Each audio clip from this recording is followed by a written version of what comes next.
Hello. I finished another one of the Carnegie shortlist books, and it's The Fountains of Silence by Ruta Septys.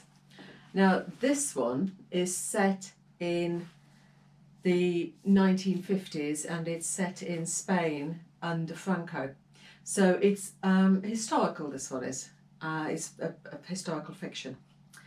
And it tells the story of Daniel, who's the heir to an American oil dynasty, and Anna, her hotel maid, whose family is suffering under the fascist dictatorship of General Franco. And it's the story of their relationship, and it's the story of... It tells you about what life was like under Franco. So the author is wanting... She's not telling you everything. She's wanting to tell you enough so that you go and investigate yourself. I mean, remember, this is for young adults. So she's wanting to make young adults aware that life in Spain under Franco was difficult, and she wants them to investigate. She doesn't give you the whole truth. She wants you to investigate. Anna is a hotel maid, and her family, their parents were killed under Franco's regime because they were both teachers, both in jobs that encouraged people to think, and so that was it. They were done away with. And as the children, they have to be very careful that they do not fall under the eye of the regime. So they live a very guarded life, and it's a very poor life. They don't have a lot of money. They don't have a lot of anything really.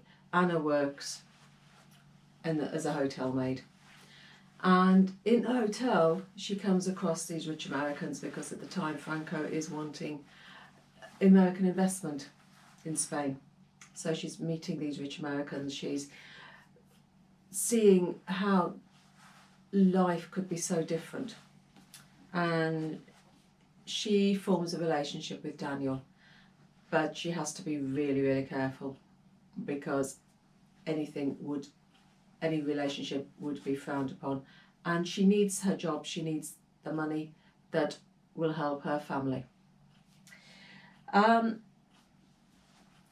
It tells a sort of secret history. We hear the history of what happened to Anna's family, and it's also introducing us to a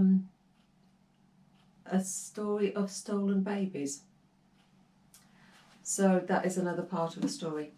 So it's, for historical fiction, it asks a lot of questions. It will encourage young people to go and investigate, to find out more, and that is her aim, I think. She wants people to know what it was like under the regime in the 1950s. So that is Ruta Septys, The Fountains of Silence. So I will let you know when I've read.